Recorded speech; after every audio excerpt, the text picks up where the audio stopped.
TREIA Fayetteville, we decided to bring that meeting up a week. It used to be the second Thursday of the month, and now we're going to bring it into the same week as South, just to kind of break up the second week, because we had like 4 meetings in the second week and only 1 in the first week. So we're trying to share the love here in different weeks. So look for TREIA Fayetteville this Thursday, the 7th, with Cheryl. And God only knows what her topic is, but you can see you can see it on the oh, that's right, investing traditionally or investing creatively, the differences, and seeing when it's best to use either one. So that's going to be with Cheryl on Thursday. And then on Friday, of course, is our experienced investors is going to be with Melanie, and she's going to have one of our own investors, local investors, Brett Beeman, who is absolutely killing with the BRRRR method. And if you don't know what BRRRR is, it's not that you're really, really cold. It's just a really good way to make a lot of money. So you all need to tune in. That'll be 12:30 on Friday with Melanie, and that's going to be the experienced. And then Kathy just mentioned we are going to try and do at least 1 dedicated networking meeting a month, and maybe pair that up with if any of you came to our cash flow game night in December. It was so much fun, and we learned a lot. Even me being at this for as long as I have, I learned a lot about investing and different creative exit strategies and stuff like that. So look for that coming up, but definitely next Tuesday, TREIA North, we're just decided that it's just going to be a networking meeting. So come on, join in and see who all is still with us. Get to do a little bit. We'll break out into rooms and everybody can just chat with everybody. Of course, it's not the same as face-to-face, but it's about as close as we can get for now. And then for the rest of the month, just keep on checking the calendar, people. That's all you got to do. And you'll be getting your week at a glance emails as well, notifying you of the meetings, dates and times and topics. So, but again, welcome tonight. Thank you for coming, and thanks for turning on your camera. Anyone volunteer to do a member introduction tonight? Because if you don't, we're going to pick someone. We're going to pick somebody. Send me your name in the chat if you'd like to do it. And it's real easy. You don't have to wing it. We're going to chat you a list of questions. It's 1 minute or less. I'm going to give the countdown 5, 4, 3, 2, 1. Then I'm going to pick someone. Or does anyone else have any announcements before I do this? Karen, Lionel, anyone? Okay. I'm gonna, if I pick you and I've already picked you, first of all, please forgive me. I don't remember anything that happened before December, but I'll try not to. So 5.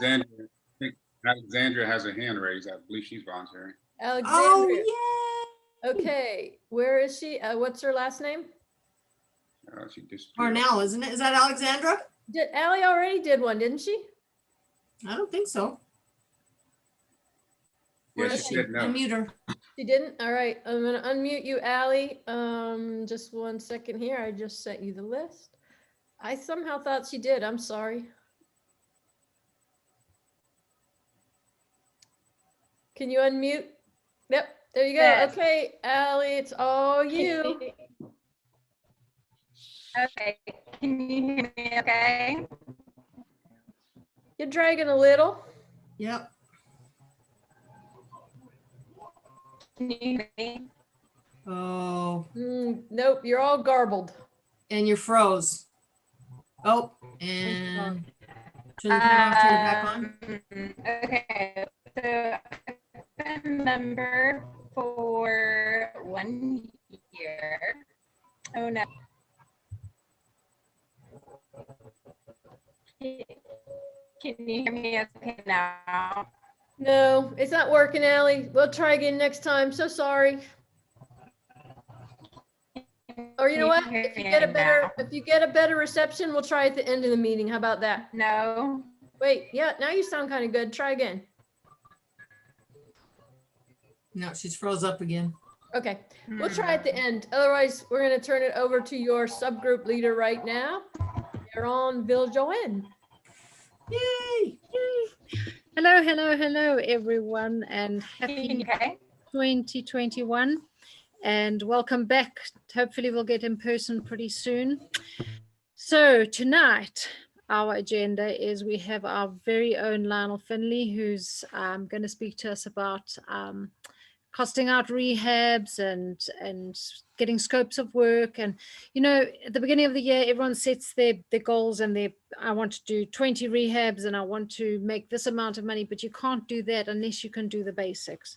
So you have to learn how to do the basics in order to get your 20 rehabs done and to get your $2 million in the bank. So Lionel is going to teach us how to do that. So thank you very much, Lionel.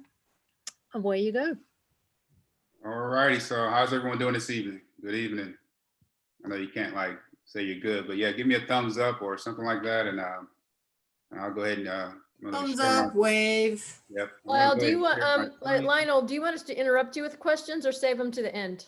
Yeah, just if you could just write your question down and save them to the end, so I can go ahead and get through the material. Okay, so send your questions in chat and we'll ask Lionel, we'll ask them all to Lionel at the end, y'all. All right. All right, let me go ahead and share the screen.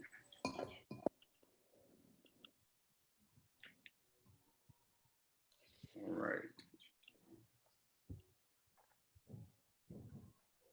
All right, so I'm pretty sure everyone can see that. So I always like to give just a general background of myself, and people always ask, what'd you do and who are you and all this good stuff. So of course you can read, I'm not gonna go through everything, but one of the things I like to cover is my why and why I do this. And as an investor, is one of the things that you should do too is to know your why, because your why is gonna drive you through this business amongst other things, but knowing your why is really important. Of course, most folks say family and freedom and time and all those things, but it's whatever it is to you. But the key is to know that, because it's definitely going to help you and motivate you throughout this process. You can see on here where 2005 PT, that was part-time for me, and then 2012 I started doing this full-time. So I did some other things that you can see here on the slide, as far as a real estate coach and national speaker with one of the bigger companies. And the main thing is just quality of life for me, being able to spend time with my family and just do what I want to do when I want to do it. And I'm pretty sure a lot of you on here right now, you're feeling the same way, and we're in a new year. So, what perfect time to have this presentation, but then to get your real, if you've been in for a while, then that's fine. If you want to do something different, if you're new, same thing. But it's just knowing what you want to do, whether you're a lender, rehabber, wholesaler. TREIA's got some of everything for you. Especially this year, rolling out the new mentoring program. So there's going to be a lot on the horizon this year. But with that said, let's get into it. All right, so jump right into it. So with estimated deal, so a lot of times and I've seen this too with coaches, that a lot of folks that want to get out, they want to get a deal and do all those good things. And hey, I got a property, I'm looking at, I'm going to run out to the property and do all these type of things. Well, me, I sort of do things a little different. Before I get in my car and drive out and do all these type of things, the first thing I'm gonna do is a desktop analysis. And I would implore that you do that, because a lot of times just doing a simple desktop analysis will decide if you want to get in your car and drive out 15 miles or 20 miles or 30 miles or whatever it is. Just to do a little simple desktop analysis.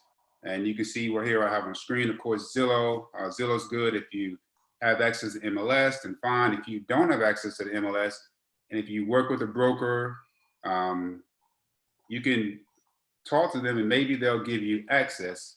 And it's they can give you access as an unaffiliated assistant or an unlicensed assistant. And within the Triangle area, what I do, I have a few in my brokerage firm, and it's $45 a month, $45 every 3 months, and they pay that directly to the MLS service.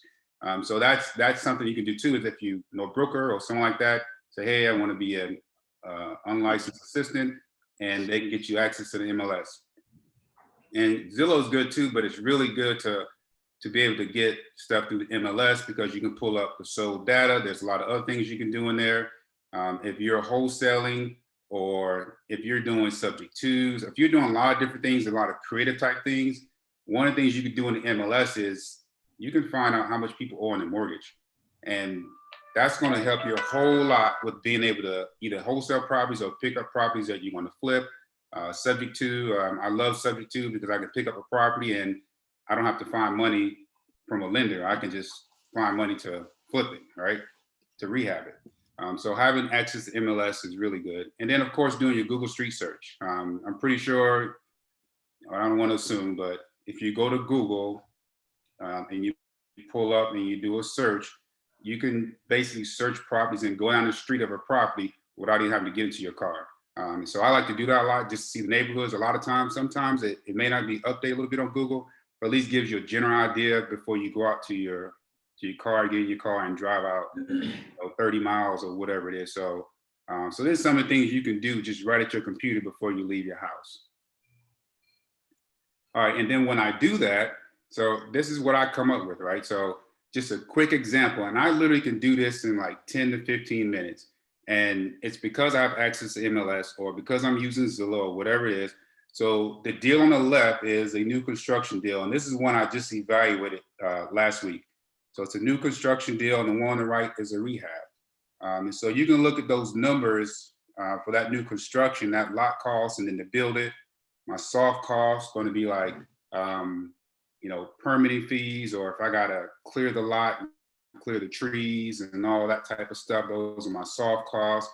Then I'm just estimating, right? Because I have a deal analyzer, I can estimate what my lender costs are going to be. And then just all those costs together and what they may come out. And then I'm looking at my comps, right? Because I can pull up my comps in the MLS and I can see, okay, well, I have one so for 475, 495, 480, whatever it is. I average those together and then I come up with my comp. And just those general numbers right there, you can see that, yeah, that's a deal. I mean, most folks would do that deal. And same thing with your rehab. You look at your acquisition costs. What are you going to buy it for? What your potential rehab number is going to be?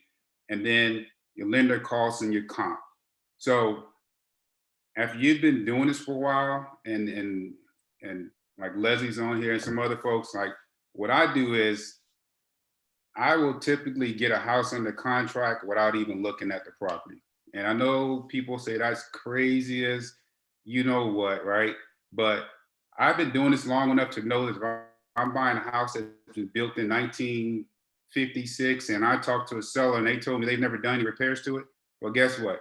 I'm automatically going to estimate like 60, 70, maybe 100K on it, just because I'm estimating that I got to do everything to the house. There's no need for me to go out to it. I don't care, because if I look at the comps and just say this house right here, right? This rehab, if I can look at the comp and see that things are sold for 250, and I look at the numbers and I say, you know what? Based on what the sellers told me, I'm going to estimate this. However, I still tell the seller that when I come out to see your house, then maybe some things will change, right? So I may decide to go out to that house. Eventually I will, but that's just some of the things I'll do offhand, because we're in a really competitive market and sellers aren't going to sit around and wait for me to make a decision for a week or two. I need to get it under contract as soon as possible, and then I can deviate once I get out to the house. So these are some of the things that I do. You may not want to do that, like estimate something like that just starting out. But if you're working with someone else, or if you say you go through the mentoring program, there's going to be some of the things that you're going to be able to learn in the mentoring program that's going to make it a little easier and quicker for you, and feel more comfortable with putting offers in on homes with having a little bit of information. All right, so contract. So what am I going to do to get the house under contract, right? So we need to estimate. So one of the first things that I do, and I know some of the other folks on here too that went through some of the same education I've been through, the first thing we do is, because most folks want to run into the house, right? First thing that I do is, number one, desktop analysis. Second thing is, when I go out to the property, first thing I'm gonna do is walk around the house. I'm not going inside the house. I'm gonna walk around, because I can't tell you how many times, and I've done this as being experienced, that I say, you know what, I know what I'm doing. I'm going in the house and then I try to count windows from inside the house, and every single time, Leslie's shaking her head, it never works. I screw it up.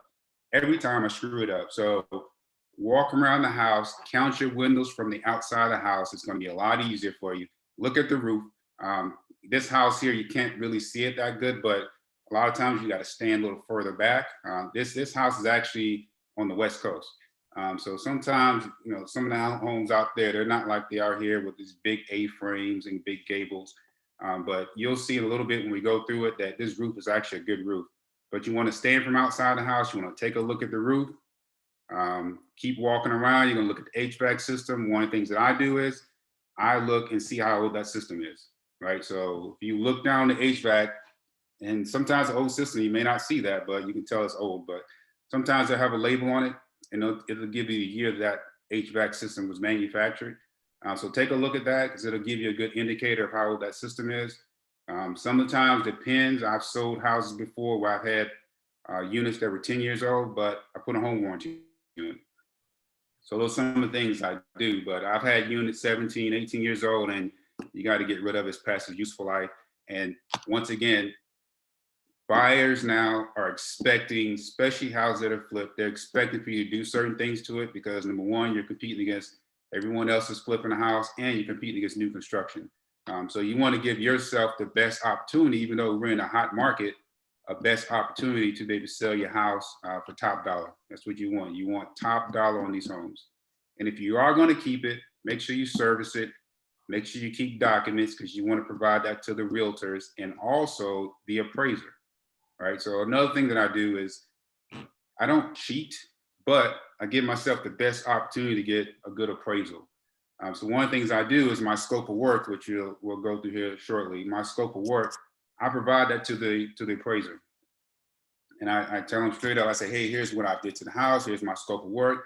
And oh, by the way, here's some appraisals too, because I got access to the MLS. And I say, hey, I'm not trying to do your job. And believe it or not, they are most of the time so thankful because they don't want to guesswork and piss people off, right? So I sort of force feed them information up front to make things, number one, better for me, to make it a little easier on the appraiser, right?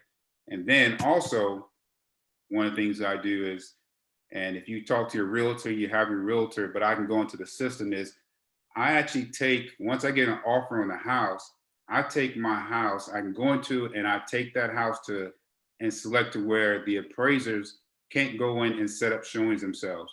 So real estate agents, home inspectors, appraisers, certain folks can go into the MLS and they can set up showings themselves, right? But I actually take that access off and make sure they can't do that because number one, I want them to contact me before they go out to the house. I want to know where they're going out because I want to make sure either when I meet them there, I'm going to give you documentation of the house that I just flipped. I want to make sure they have it. So with that, just go side note, just throw that in there too. Just one of those little ninja things that, you know, make sure you take it off. You want to always know who's going inside your house. All right, so landscaping, I talked about this in another subgroup. And when I say landscaping, most folks are like, oh, what are you looking at for landscaping when you're going out to flip a house? Number one, of course, you're looking at, you know, if it's crap, it's crap. But I want to look at the yard because especially here in North Carolina where we have septic tanks and we have lines that run underground and they're pretty sometimes close to, you know, they should be buried 12 or 15 feet, but I've seen some as close as 6 inches. And when those pipes burst, they burst. And sometimes you may not know that it's an actual plumbing issue. You may just think it's just a puddle in the yard.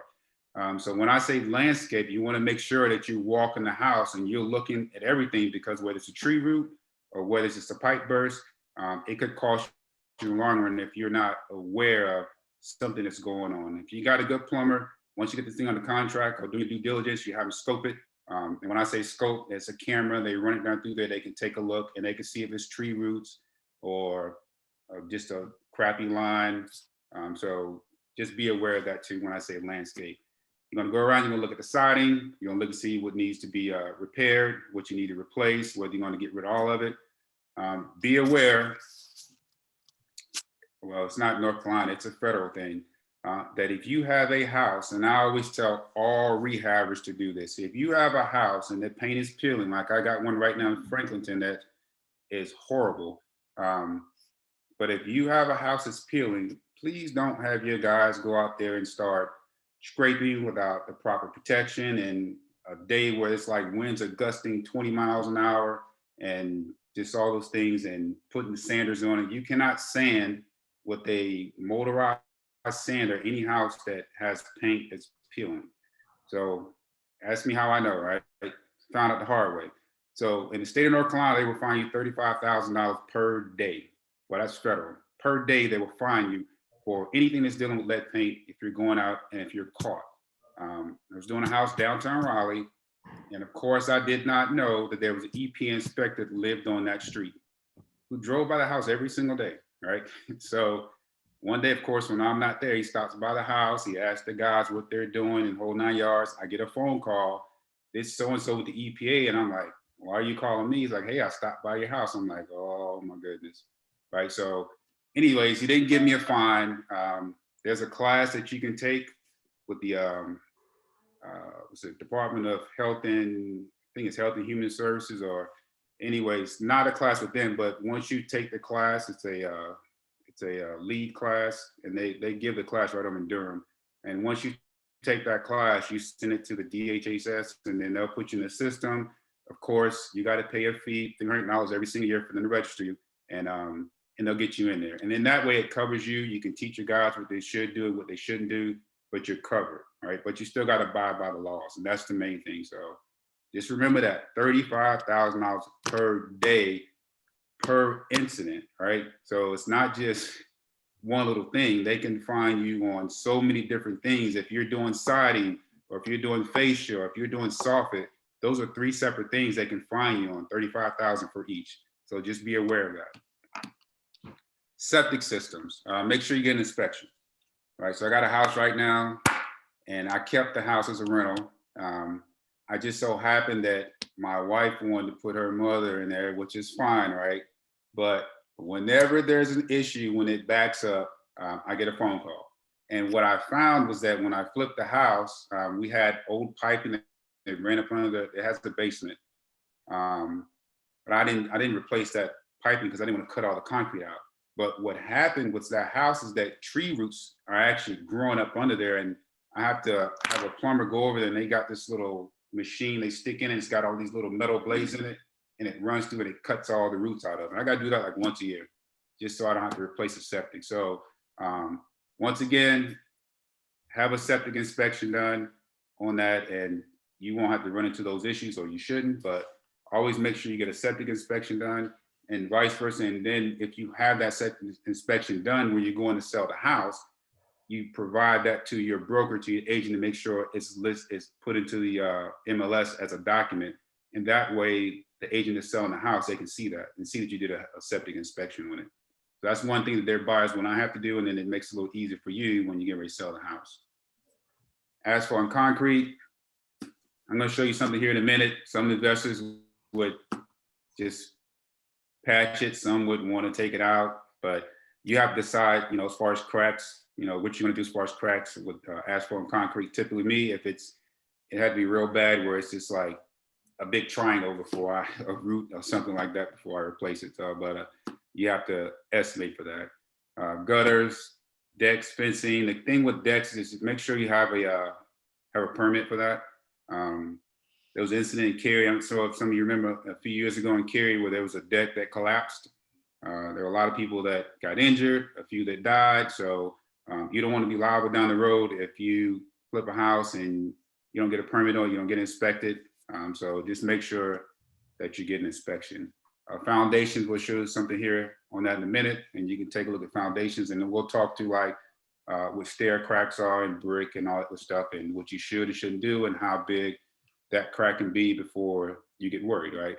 But I will tell you that I know there's a couple people on here that love foundation issues and love fire and love mold, and we always say those things are gold, right? Because it's going to help me get the price of the house down. Well, I'll show you some pictures here in a minute. All right, let's go. There we go. All right, so interior. A lot of times I want to say it's self-explanatory, but it's not. Your interior, when it comes to paint, of course, you'll see here when I go through in a minute, you'll see some ceilings with popcorn on it. Some folks will want to go ahead and take that off and scrape it. Same thing with wallpaper. Believe it or not, wallpaper's coming back, but you got to use the right wallpaper, right? So just take a look at that. Flooring, whether you're going to use carpet, paint, take a look at all these things. When we get done, Kathy's going to provide a document to you. Once you get done, it's going to show you, give you some figures on it, but Kathy has that.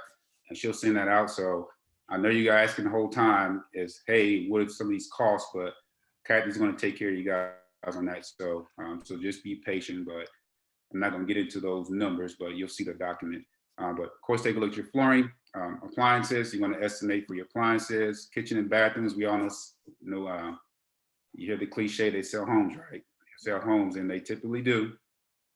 So your kitchens and bathrooms, I'm going to show you when we go in this same house here. I'm going to show it to you here in a minute. I'm going to use a program where we're going to actually be able to walk through it and show you a lot of different things. Framing, open space. We all know now, right now, just the trend with open concept is what everyone wants. So you're going to have to budget for that. But what it's going to cost to open up a roof and open up a ceiling and put in LVLs or beams and those type of things to open up a house. Insulation. So I put this on here because, and you'll see it here in this house too. I've flipped a lot of old houses where they have like this old crappy insulation and it's real black and it's just, it'll choke the living daylights out if you don't wear a mask. Some folks like to take that out. I got the house I'm doing right now in Franklinton, and I'm actually doing this for a client. They decided to leave it in there. Me personally, I would have took it out, right? Because when Terrence, my HVAC, goes in there and he pulls a load on it, that insulation it's inferior. So it's not going to work as well as what you can buy now on the market. So just be aware of that. You're going to flip some old houses that were up in the 40s, 50s, and 60s, and they're going to have drywall on the wall. But guess what's not going to be behind the drywall? Insulation, right? So you may have to budget for that. And at the same token, there's another one I'm doing right now, downtown Raleigh. If you flip a house and you take the drywall off, you may have R10, right? And that's the insulation value. R13, which is the insulation value. Well, code right now says R15 for walls. So you may not budget for that. You may not think you have to budget for it because the insulation is there, but when you go to do your inspection, you're going to fail.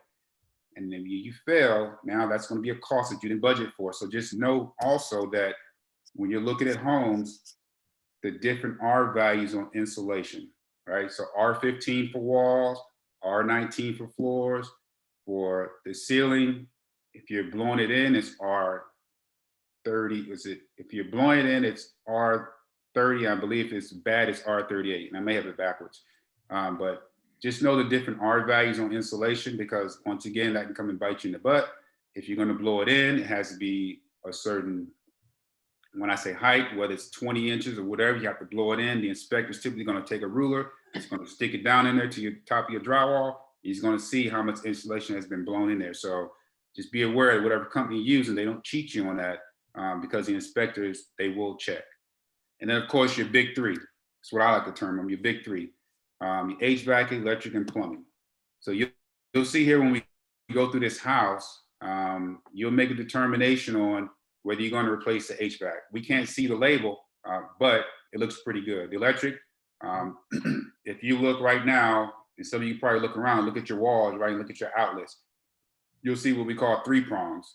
If you have a three-prong outlet, that means that you have a ground in there. But some of these older homes that you flip, they're not going to have that. They're only going to have two prongs, which means that the house likely is not grounded because those don't have a ground.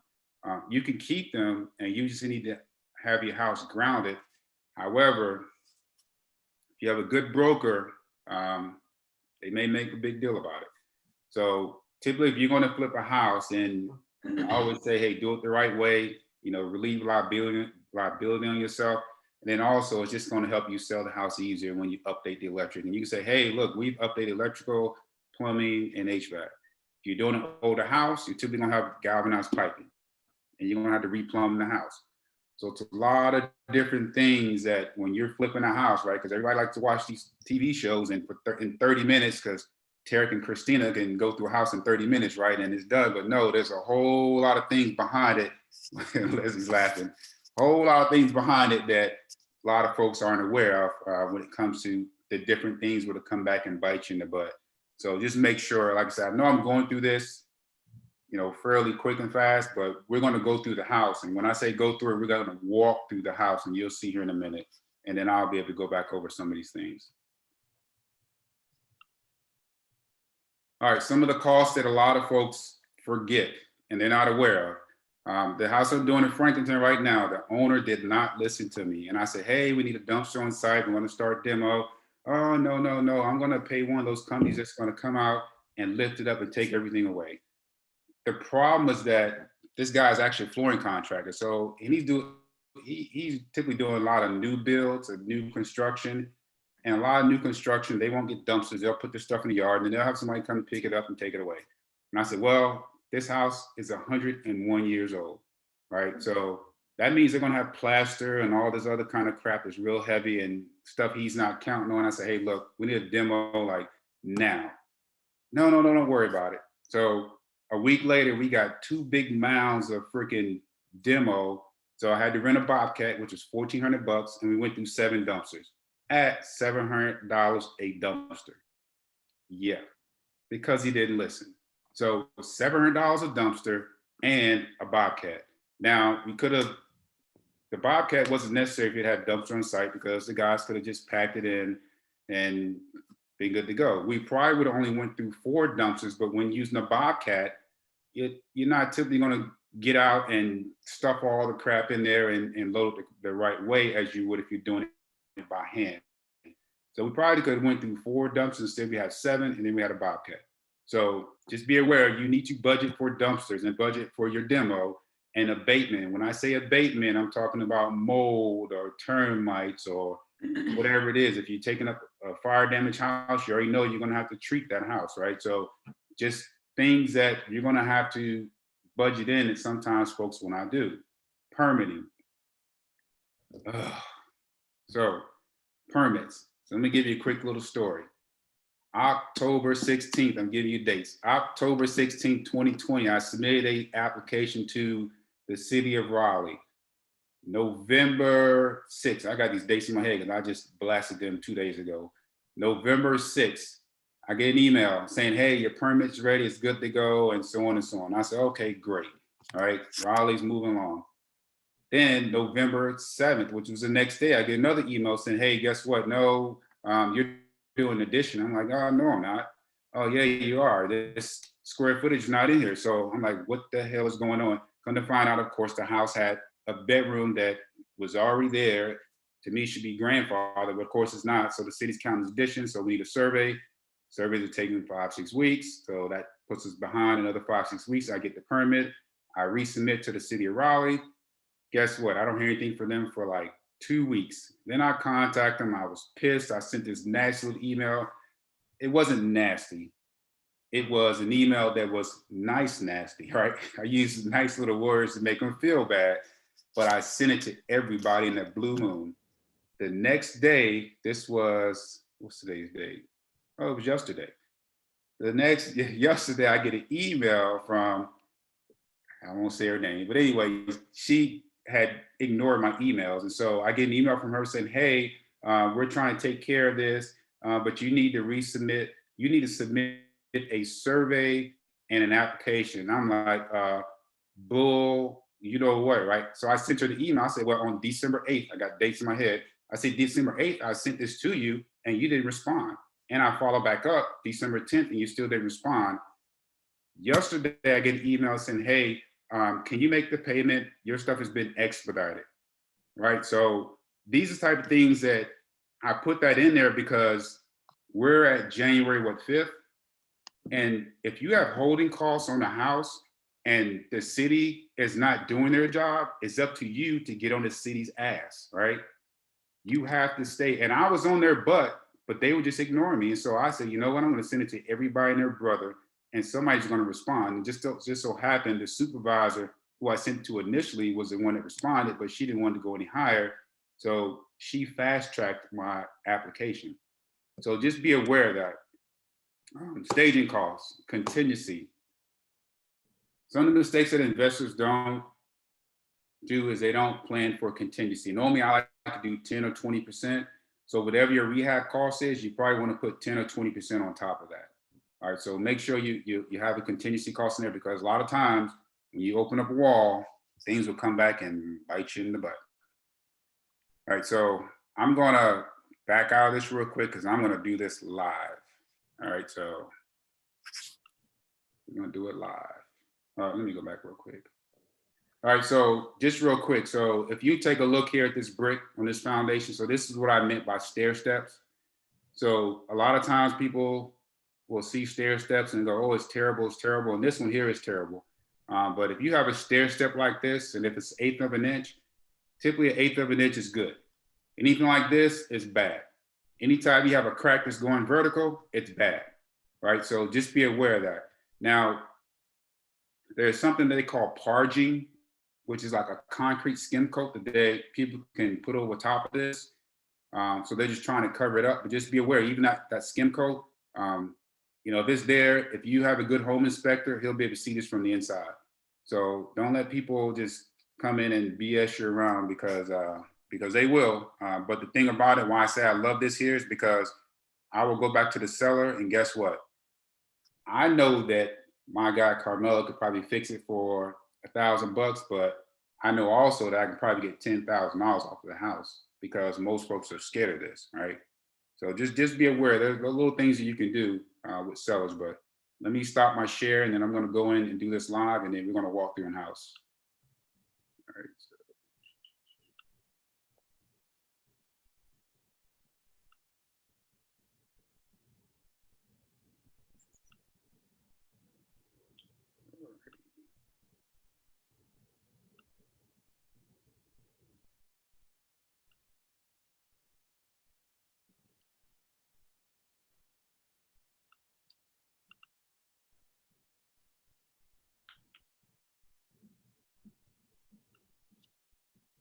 All right, can somebody give me a thumbs up? Can you see that?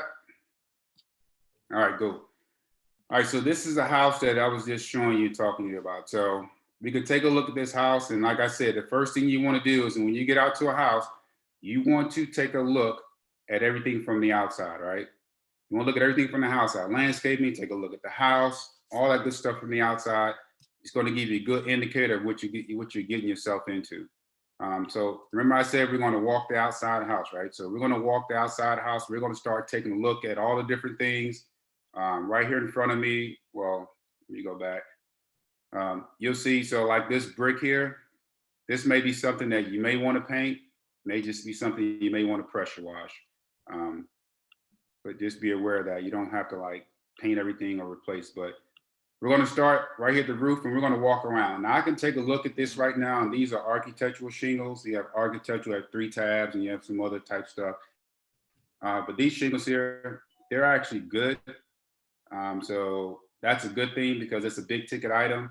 So it's not something that you're gonna actually budget for on this house, but you want to take a look at all this stuff. So from the street, I couldn't see this roof from the street actually, unless I get a ladder and get on top, but I can tell that these are new shingles. Plus I know the cheap little answers, right? But these are new shingles, so it's not a cost that you're gonna have to worry about. But we're gonna keep walking through. We're gonna take an outside view of this house as far as the siding. We're gonna look at a lot of different things. We're also gonna take a look here. So I'm gonna see if you can see these cracks. So there's some cracks. So right here, right? So we got a crack going straight down right here, straight up right here. Now I can tell you from myself, this isn't something that I'm gonna worry about because this has probably been here like forever. Some other investors, they may wanna fix that, but it's not something that I'm gonna budget because I'm more worried about the house. All right, so here's my HVAC unit. So when I take a look at this HVAC unit, it doesn't look that bad. Like I said, I can't see the label, the tag on it to be able to tell like how old it is, but it's one of the things you want to take a look at when you go out to this property and take a look. Once again, take a look at this concrete here. I can tell you right now, Lionel's gonna leave that the way it is. I'm not sure some other folks, but it's not something that I'm gonna budget for. I may have my guy patch it up, but I'm not taking out all this concrete because that's a huge cost. Concrete is expensive. I'm gonna keep walking outside this house. I'm gonna pay attention to these windows, right? So I'm not sure if you saw in the front, those windows had grids in it, and these windows here on the back, there are no grids. So you as an investor will need to make that decision of, am I gonna replace these windows or not? All right, so we got a fence here, dilapidated. You as an investor need to make that decision. I'm gonna replace this fence. That's just what I'm gonna do because whenever someone comes out in this backyard, and it's a huge backyard, they're going to see that fence. So it's going to be something that I'm going to replace. So if you can see, like, and I'm not going to click on all these little red bullseyes here, but when you see a red bullseye, that's typically something that on this that they're going to want you to look at, right? So we got, you know, these little concrete pavers here. Are you going to take them out? Are you going to leave them? You look at this little top here, this roof. What are you going to do with that? So as an investor, it's not something that I'm going to worry about. But like I said, you got windows, these windows here, and then, you know, this patch here. Folks that have been doing this for a while know that that was a window unit that someone had. There was an HVAC unit that someone had in there, and then they just went and patched it up. So of course, you know, we're going to paint the outside of this thing and take a look. But like I said, remember I showed you when you look at your soffits. I mean, your soffits are what's underneath, and then you have your fascia boards. A lot of times these fascia boards, these here don't look bad, but whenever you have gutters on a house, and if they're not put on properly, what's going to happen is these boards are going to rot, and they're going to rot out, and you have to replace them.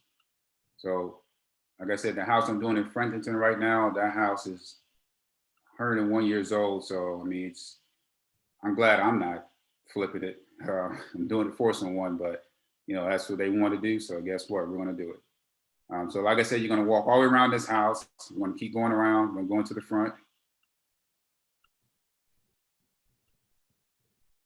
This fence here, I want to keep it. I'm not worried about it. The neighbor has a nice little wooden fence, so we're good to go. And you just keep going through.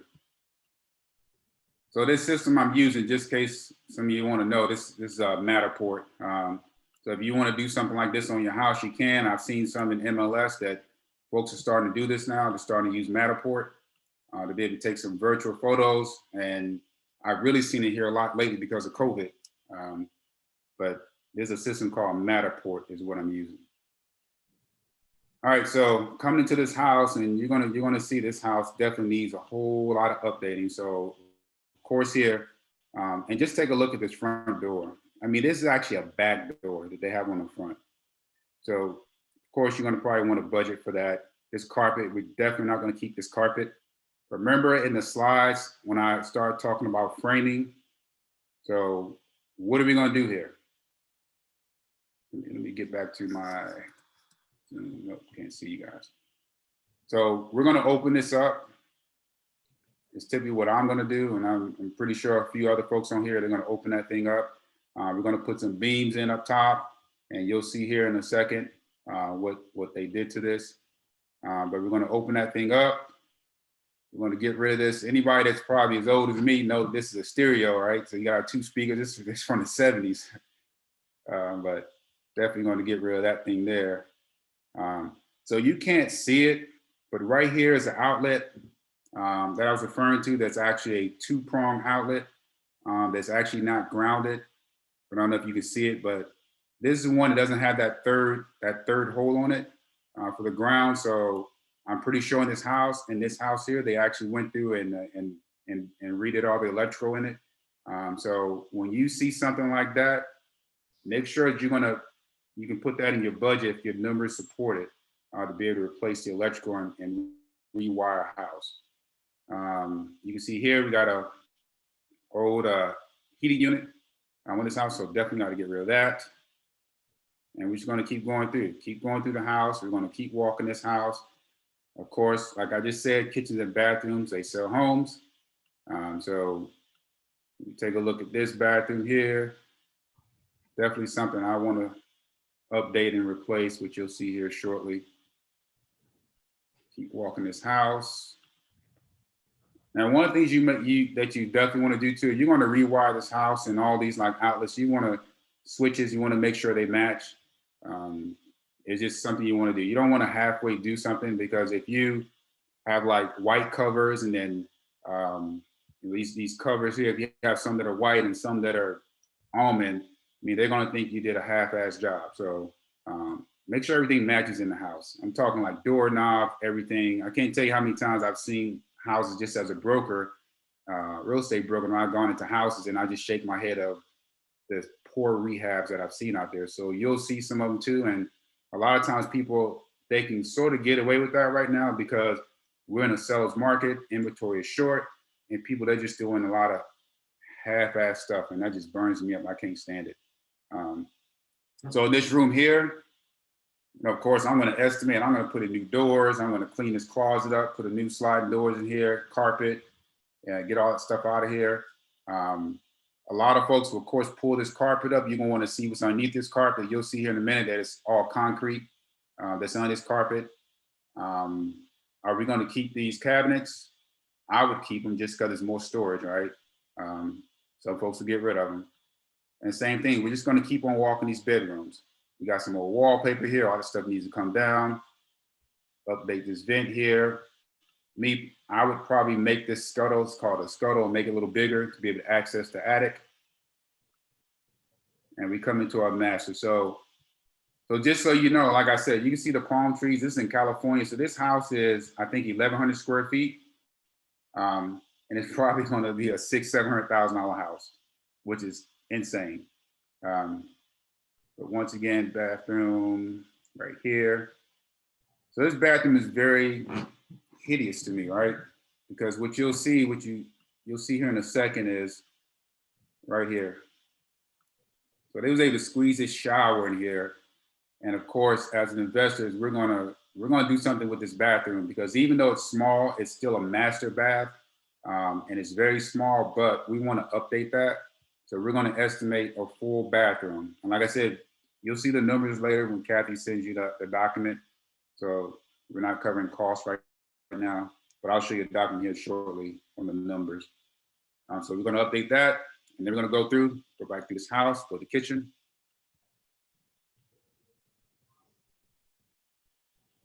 And here we go, more of that 70s, whatever. So of course, this is a little eating area, dining room. Keep going through the kitchen. We got an old Brady Bunch stove here from that era, and we're just going to blow all this out. So I work with a company. I'm not sure who Leslie's using me. I know she used this company before too. J&K Cabinets is the company I use. They actually sell cabinets wholesale. So I typically don't get like the Home Depot type cabinets or anything like that, because I can save a lot of money. And if I wanted to push that extra cost to my clients, then I can. But you know, if you can find a wholesale company with cabinets, it's going to save you a whole lot of money than just buying them off the shelf in Lowe's Home Depot, unless you can get a good deal. At Lowe's Home Depot, if you're buying a lot and you get a good deal, then that's fine. But try to find you an actual cabinet wholesaler. They don't sell to the public, but if you give them your credentials and let them know who you are, then you can probably get an account there. So remember, I was talking earlier about when you go into a lot of older homes and you may have drywall on the walls or maybe some paneling here. I can bet you any amount of money that there's no insulation behind this paneling. So that's going to be something you're going to have to budget for. Also, be aware, anytime you have like a ceiling like this, I did a house over in Injure, and I had some ceiling tiles, and guess what was in my ceiling tiles? Asbestos. So before you start ripping stuff down like this and ceiling tiles, make sure you get them tested. Because last thing you want is for one of you guys to get sick, or who's ever doing your demo, and come back and sue you. So check it out. Make sure you get it tested. What I did was, instead of taking it down, I actually encapsulated. I wrote top over 1/2-inch drywall. So that's some of the things you can do too, because to get rid of asbestos is really expensive. It has to go to a special landfill. You have to bag it up. Your guys have to be protected. They have to mask up the whole 9 yards. So you don't just have to mask up for COVID. You got to mask up for a whole lot of other things too. So just realize that it could be a huge cost for you. All right, so let me go back and I'm going to show you something else here.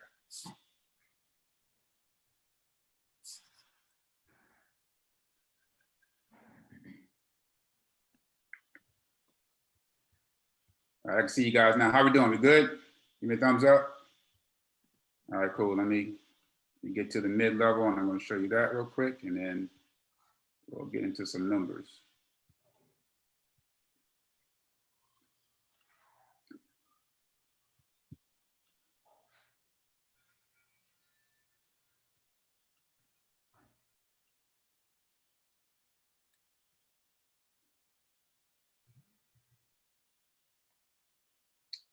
All right, let me share my screen.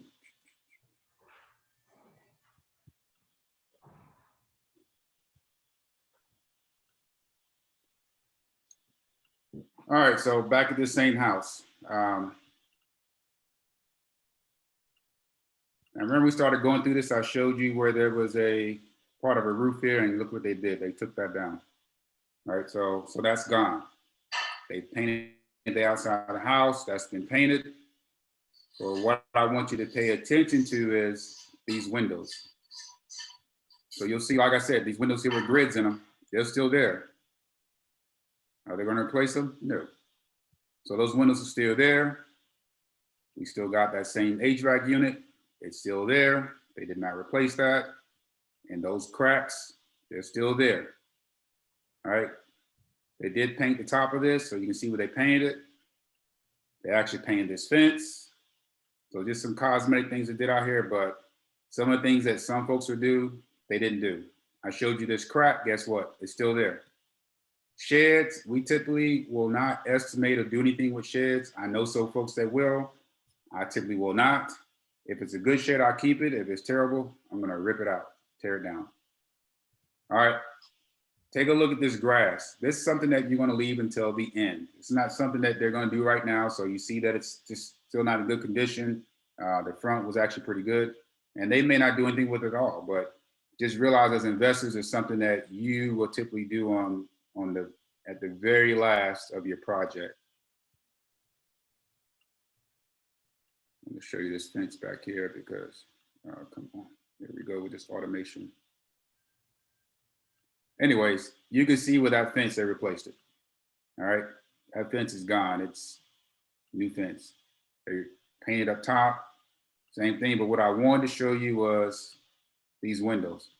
So once again, when I flip a house, I make sure all my windows match.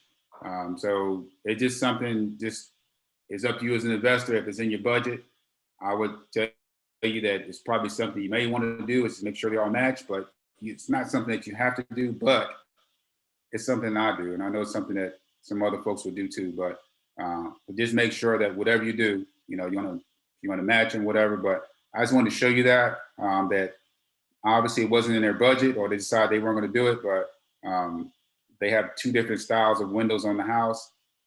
I just know a lot of folks, if I'm selling a house, they're not going to like that. So, but once again, it's up to you as an investor to make that decision and budget for that on your property. If you can replace them, I would tell you to make sure everything matches. Once again, you want to give yourself every opportunity to get top dollar when you're flipping a house. If you're going to flip a house, don't half-ass it. Just do it. If it's in your budget, just go ahead and do it and replace it. Now take a look. They blew this thing out, right? I mean, they blew it out. They opened the wall up. They actually put the beams or LVLs, they put them in the ceiling and they ran their joist, they'll run their joist to it. They put a whole bunch of, looks like can lights in here, recessed lighting, but they blew this thing out and they opened it up and it looks great. Once again, you can see where they actually came in and they update all the electrical. You see all that, but take a look at this floor. So this crack here runs from here all the way back to the back side of the house, and it runs all the way over here to the left. Obviously, they're not doing something, it must be good because they're not doing anything to it, or they still may, I don't know, but it's you can see where it runs all the way through back here through the house. But at this point, being that they have paint on the walls, and I know the folks that are actually flipping this house, and if they haven't repaired it by now, they typically aren't going to, right? But I mean, one of the things you take a look at is that you'll see this bag of concrete. That's what that is. Yep, it's a bag of concrete on the floor. So like I said, they may be doing some repairs here. I don't know, but like I said, I know the folks that are doing this house, and you know, that's a piece of wire or something, but I don't think that they're gonna actually fix that crack in the floor. So once again, they blew this kitchen out, and you can see they went all through this thing and they blew this thing out. I mean, they just opened everything up.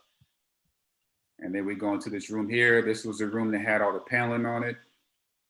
And you can see they put a new drywall up, put insulation in that thing.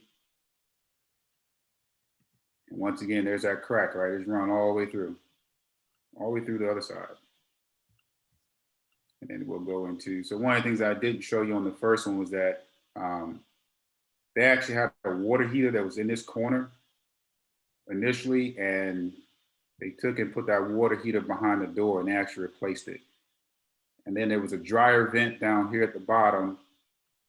And then you'll see here, this is all the piping for the air conditioning unit. And that runs all the way up to here. And then they're gonna stick their washer and dryer over here on this side.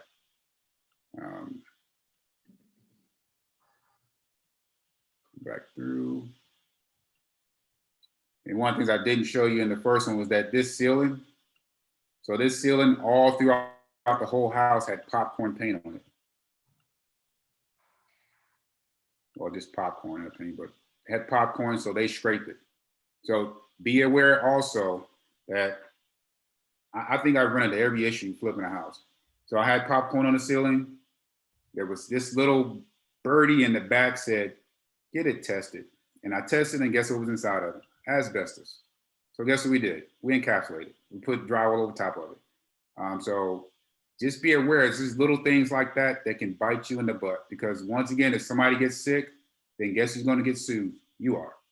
All right. So these are just little things, I'm telling you, that things you need to be aware of and cognizant of is that asbestos and lead paint, because it will kick you in the butt. So this is once again that little small bathroom that I showed you in the beginning. So, you know, just painting here, updating toilets and all. They kept the tub. Those are hall cabinets that I showed you earlier. I mean, they kept these things, they painted them. They're stored, so they wanted to go ahead and keep them. And then the bedrooms. So I'll just go through this one, the master. But you can see what I want to show you is the closets. And you know, they just open these, not open them up, but clean them up. They're going to put sliders back on them. And like I said, I know these folks, they use the same paint colors in every single house. Every house, they use the same paint colors for everything that they pretty much do. It's the same thing. So once you start doing homes in volume, that'd be something you want to do. Some of you probably know Chris Papadopoulos, and that's what he does. He does the exact same thing on every dang on house almost, and same supplies and everything. The good thing with that is that, you know, whatever he doesn't use, he uses in the next house. And that's the same thing I do. I use the same stuff in almost every single house. Once again, this is the master. You can see where they open it up. They did replace all these doors too. But the main thing that they did here is, remember how when I showed you initially in this house, the shower was sitting back in this corner over here. And it's a very small bathroom, and I just don't know how they had that shower in there, but it was small. But now you can see they actually went in and put a nice shower in here. You know, it's gonna be a very small sink and all, but I think the homeowners would be very happy with this shower system they put in. And all the tile. This the other bedroom, same thing. It's just went in and they cleaned it up. Here we go. Right here. So, and then we'll go back on out of here. All right. So once again, like I said, we're going to talk about some things here in a minute with our contractors. What time is it? 7:09. Stop my screen. Is that pretty good? Be able to see something live? Yes, no? That was great. All right, cool. All right, so let's take a look at one more thing here. Back to our prezo.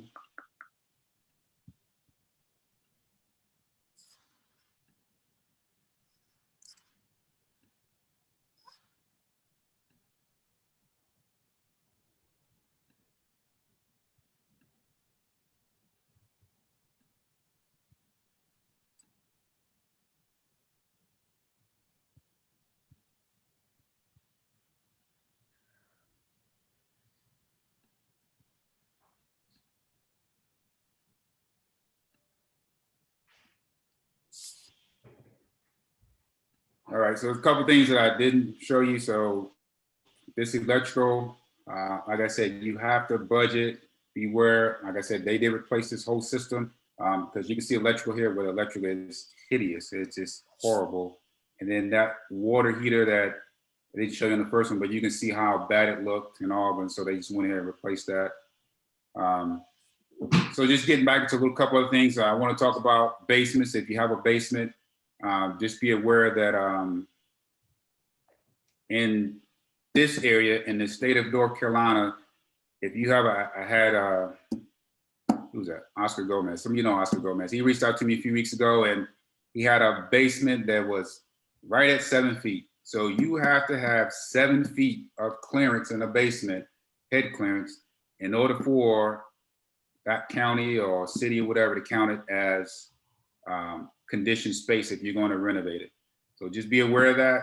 I had a couple up in Oxford, same thing. They were pushing like 6 feet and 10 inches. And I was like, well, being that you're in Oxford, they may count it, they may not. Believe it or not, they counted it. So so just be aware when you work with a basement, some of the things you have to do is 6, 7 feet on a basement. And you, like I said, some things you can get away with, some things you can't, but just be aware of that. All right, so just to get into some of the numbers, and like I said, I'm saying again, Kathy's going to provide a document here at the end, but you want to have something like this to where you can go through and you can check things off, and you can be able to check your numbers and go through and see, okay, well, I need to do this, X, Y, and Z. The good thing is make sure you have, these different blocks over here, all the different things that you need to do, right? Painting, windows, everything that I went through, you're going to have. Of course, we didn't talk about pools, but just some of the things that you may want to add into a house as an investor, right? Things that are going to help sell your house. So sizzle features, we didn't talk about that. So a lot of different sizzle features. And one of the things that I'll do now, I'll do rain showers. I'll do like pot fillers, just different things that I'll do in a house. And those are some things that if it's in your budget, you can put some of those nice things in it, then definitely go ahead. It's going to help sell your house quicker than the next person. Because I will tell you right now, you're going to see a lot of garbage rehabs. And if you do something better than the next person, trust me, they're going to want to buy your house rather than some crap that someone else is putting out. All right, oops. Same thing, we just keep going through. And I get into the interior, framing where we blew that out, walls, doors, trim, basement, foundations, everything. Everything you could think of is actually on here, and everything that I talked about. The main thing is this other block. When I talked about earlier about things that folks normally don't budget for, and that's right here in this area. And then of course my staging and contingency. So on that house, the actual repairs were almost $58,000, and then they had the contingency in here. So it took them up to close to 70 grand. But that contingency is a good fail safe for, when you go over, because I have not done one house yet where I opened up a wall or whatever and I didn't have extra costs. So if you can budget for some extra things in your house when you're flipping, then that's just, you should do it. I mean, that's just some of the things you're gonna have to do is just make sure you have that contingency and that overage to be able to help you out. All right, so I know you're gonna have some questions, and whatever they are, go ahead and shoot them at me. And some other folks that have been through this, like some of the same education that I've been through. I know Leslie is on here, so she will definitely probably can help you out with some of the things too. But yeah, go ahead and shoot your questions and let's get into it. We don't have any questions in the chat right now. Y'all go ahead and please send your questions. And while you're doing that, we're going to see if we can get Allie up again. And if we cannot, then she has sent me something to read to you. You want to give it one more shot, Allie? It's okay, she's not frozen. How's this? No bueno. No. Okay, let's try it. So I've been a member of TREIA. No, she I'm froze going to again. read it. Here's what she says. I've been a member of TREIA for 1 year this month. I joined TREIA to learn how to flip houses, to be a landlord, and ultimately a successful investor. What I like best about TREIA is the people. I've enjoyed meeting so many smart and helpful people. Other than investing, I am a mom to 2 awesome boys, 4 and 1.5 years. Oh boy, you got your hands full. I have a podcast with my husband, Uncooked Conversations, and I do freelance work in video, websites, and marketing. Oh, Allie, we're going to talk to you. Oh, yeah, we're gonna talk to shouldn't have you. told us that. What I'm looking for right now, so pay attention to this, everyone, is my first single family home to flip in the Morrisville, Apex, Holly Springs, or South Raleigh area.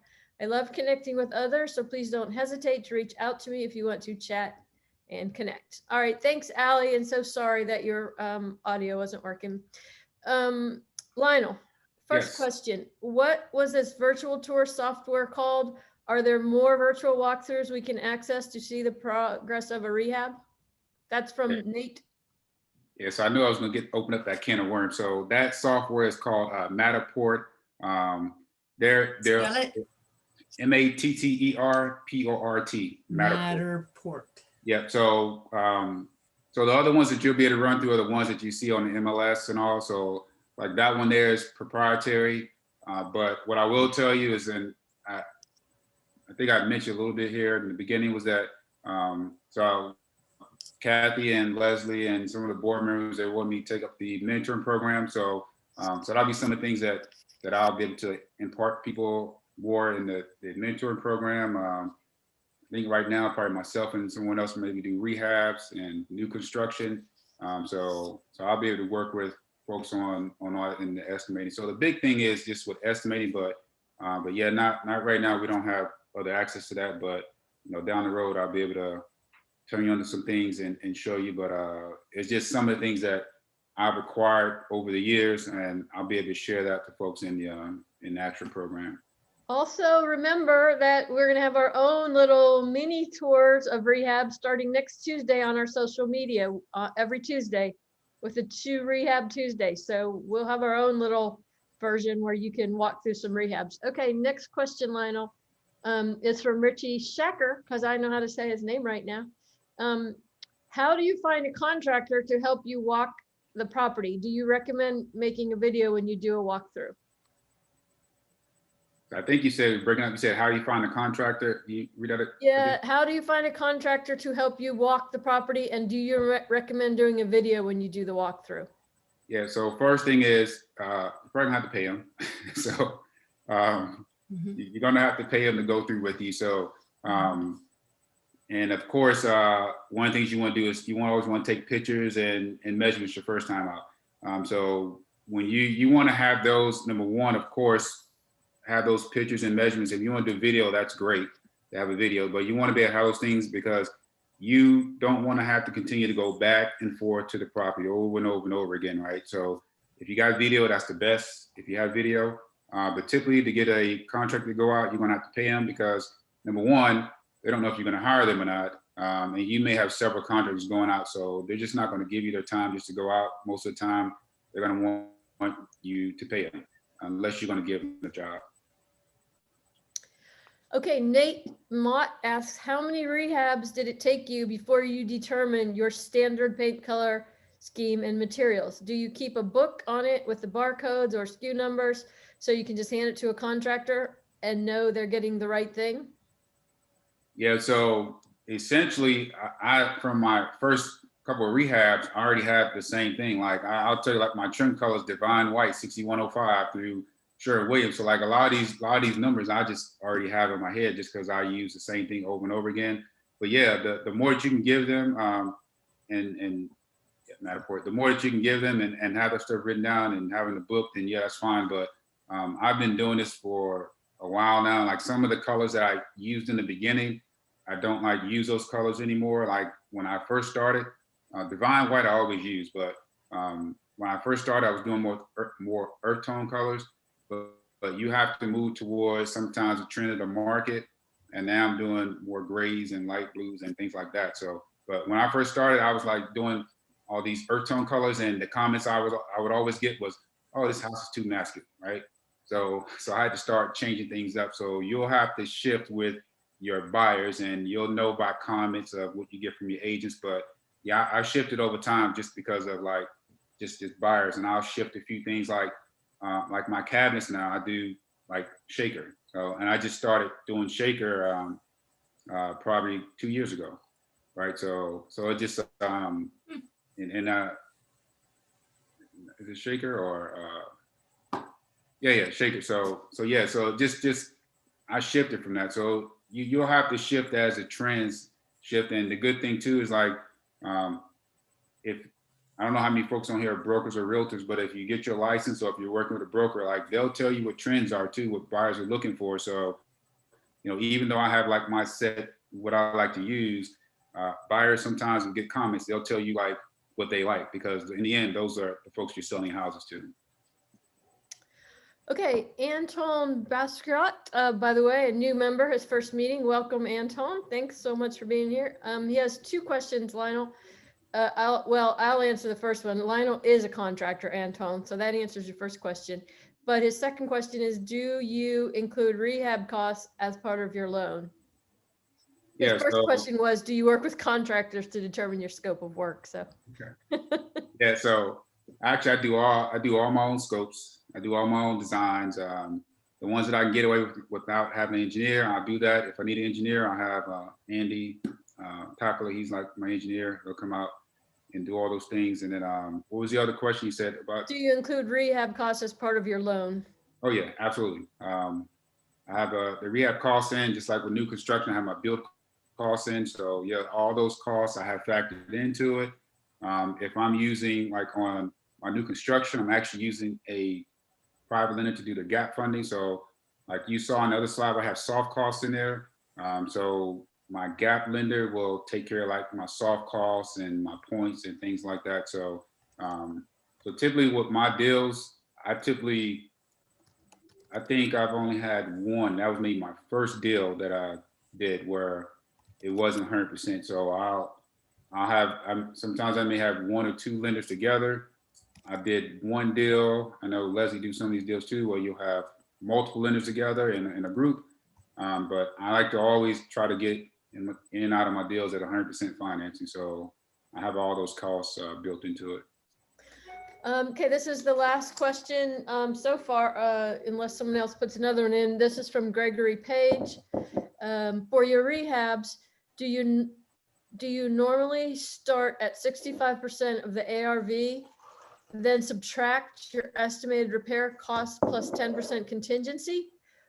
Say that. I heard 60. Yeah, and there's more to this He's question. talking, Mayo. I'm gonna break it down for you. I'm just giving you the first part, then there's more. 65%. We start at 65% of ARV and then subtract estimated repair costs plus 10% contingency. That's what the question is. Yeah, he's talking about the maximum allowable offer. Who asked that question? Gregory Page. That's Mayo. Yeah. Yeah, you're talking about the maximum allowable offer. So you're talking more of like wholesaling and all that stuff, but no, I don't use that. I have a really extensive document that tells me if it's who's that, Howie Mandel, you say deal or no deal, right? I have an extensive sheet. When I put all my figures in, it tells me if it's a deal or if it's no deal. I will tell you that when I first started rehabbing, I would do deals like, well, I would walk away with 25 grand, right? But I will tell you now, I will not do a 25 grand deal because I know 25 grand can turn to 5 grand real quick. So with me, I like to be safe. And so my numbers are a little higher of what I want to pull off of a deal. Now, if I was like Chris Papadopoulos, right? Chris would probably take down a deal taking 15 grand, but guess what? He's doing freaking 20 houses a month or whatever it is, right? Yeah. So when you're doing something on volume, you can do that. But I'm more of a, on one of my side, I had VAs, and that's not virtual assistant. I'm more of a value add. So what I typically do is I take homes and I add an addition to it, and I add a structure to it. So I'm more of a, like some rehabbers, they won't do what I do, right? So I'm more of a, I almost want to say like a custom rehabber as what I typically do, because I do custom homes for new construction, and then my rehabs, I add square footage to it. So that Mayo, what you're referring to, that just doesn't work for me because of the way that I flip homes. Someone else, it may be a little different, but for me, that doesn't work. And every rehabber sort of has to find your own niche once you get into it. All right, so here's the second part of Gregory's question, and then we do have a couple more that have come in. And by the way, I did send you all the email, if you've been on the meeting the whole time, that has a cost estimator, a little handy dandy chart for you. That's really helpful, actually. All right, so what is your marketing strategy for deals? Cold calling or receiving referrals to place sellers on contract? Neither. So with me, it was something I didn't show you in here, but I'll show you. I'm gonna show you a little ninja trick real quick. I'm gonna go back and screen share, but so I use wholesalers. I got a gentleman now, another company, he sends me deals. So I typically don't pay for like any marketing.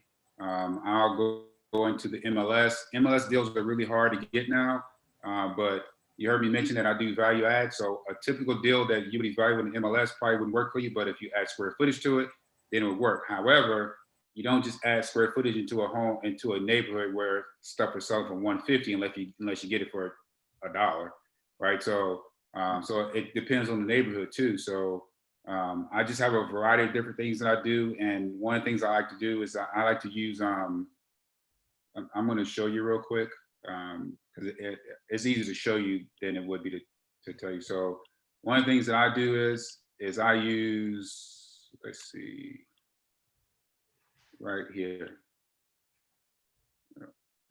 All right, so you can see this is the IMAP for the city of Raleigh. So one of the things that I do, and because I tell you I was just evaluating a deal, is like I'll come into IMAPs and then I'll find, like, say if it's a house that I just work with on the seller, and I can go into IMAPs and I can click on it, and it'll tell me, okay, Christopher so-and-so owns this house right here, right? And that's fine. But what I'll do is, while I'm in here, I'll start clicking on all these other lots, and then I'll go to Zillow and I'll see like who owns that house, and I'll see and I'll go to the Wake County site and I'll see how long they've lived in the house, and then I may contact them to see if they want to sell. But one of the things I'm doing right now is I actually use this to search for vacant lots. So I'll just keep going down through here, and just find vacant lots if I can find some. I'll come through here also, and I'll look and see like if someone lives like this person right here, this 27606, like this here is Garner, but this is 27606, which tells me they live like in, that 606 is Raleigh, but it's actually Cary area. So it tells me that they're renting this house out to somebody. Nope, see, that's vacant, right? So I just found a vacant lot. So then I'll have to go back and I'll take a look and say, okay, well, how much did this house beside assess for? So this house is assessed for $195. So I would have to see if I can get this lot for X amount, right? Because the tax value on this lot is $30,000. So if I can get that for $40,000 and build a house for, $75,000 or $80,000, that works for me. So this is how I find some of my deals, is that I use the resources that are free, that are already out there. And that's how I find deals, and I'm not paying any money for that. It's just my time, right? So if you know of an area where you want to focus on, then use that IMAPs, and whatever house or whatever it is, you can type that address in, it'll pull it up, and now you can search and click on everything else around it, right? And so that's how I do it. It takes time, but guess what? I'm not spending any money. And right now, I have nothing but time, to be honest. So, so that's what I do to try to find, because I want to find vacant lots. So that's what I do right now that works for me, is just to find vacant lots so I can build new construction, and I go from there. So, like I said, we have two more questions, and then we're gonna have to end. So Anton again is asking, what rehab items do you find the most value, or do you let comps determine what rehab is needed? What rehabs do I find the most value? What, like a new kitchen, what adds the most value? Oh, I mean, of course, kitchen. I mean, that's kitchen, and the bathrooms. That's just goes without saying. Kitchen, and then nice floors and all that good stuff. But yeah, of course, the kitchen. That's going to be the main thing, especially since now everything's open concept. So definitely kitchens. Okay, last question is from Mimi Choi. And what is the average cost to build a house of about 2,000 square feet, 4-bedroom, 3-bath in the Cary Raleigh area, and how long does it take? Yeah, so yeah, You run with that one, Lionel. yeah. I don't put my foot in my mouth, right? But, Yeah. But you used to could build a house for $100 a square foot, and now you're up to about 175. Doesn't matter where you're at, Cary, Chapel Hill, you're up about 175. Some areas 200 square foot, and depending on the permitting office, you're looking at about 3 to 4 months. So it just depends on the permitting office. All right, that's it. Lionel, thank you so much. Yay. Everyone, shoot us an email if you're interested in any of the new programs. Thank you so much for being here. We are going to run the slideshow while you exit, and we'll see you next time. Good night, everybody. Stay safe. Yeah, we did email you all the cost guide, so good night.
Done. They're all, yeah. Thank Karen, you. I'm so sorry. I just totally forgot it was your meeting. I just wrapped it up. I didn't mind at all. You're done. It's been too long. I'm sorry. Thank you so much, Lionel. I really appreciate that. That was like beginning of the year, but Yeah, Lionel, that was really great. Yeah, absolutely. He's no a problem. font. oh yes. Why do these people hang around? Do they think that Because they were freaking. I just told Kathy they're sending me messages. That's why. She asked me questions and they're DMing me. Oh, Oh, are they? Oh my God. Yeah. I thought they were all hanging on reading the slides again.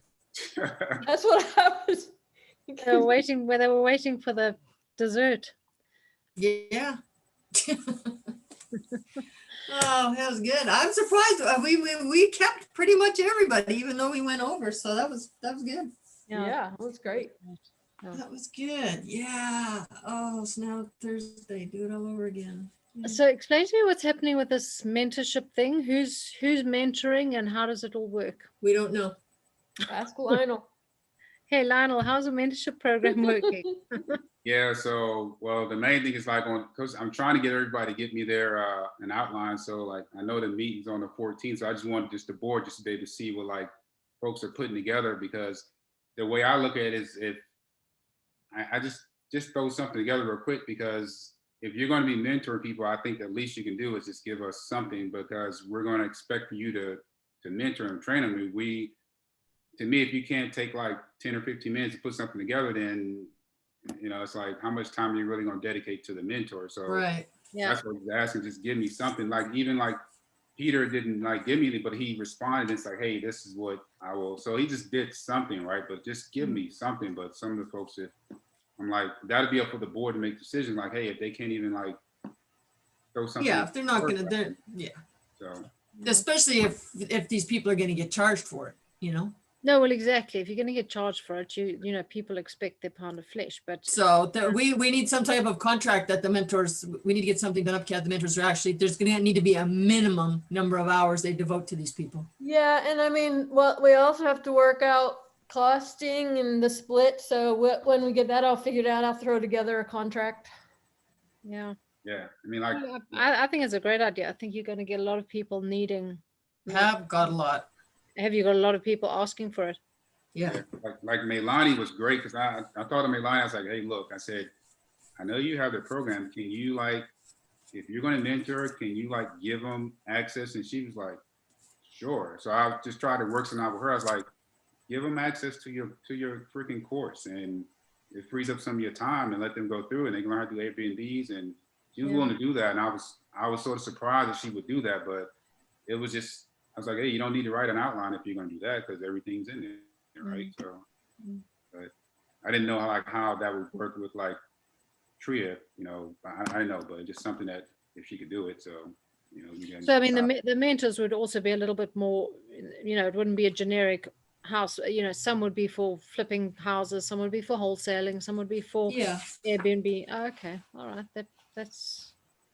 And that was the other thing too, is like, how would you guys work that? Because you may have someone that want to do 2 or 3 different things, and then you say, okay, well, it's 10 grand, but then they're like, it's 3 mentors because of everything they want to do. So then like, I think you'll have to work that out too. It's like, I don't know. So, I mean, so that was like when we first envisioned this, it didn't occur to me to have it segmented, which I think is a great idea.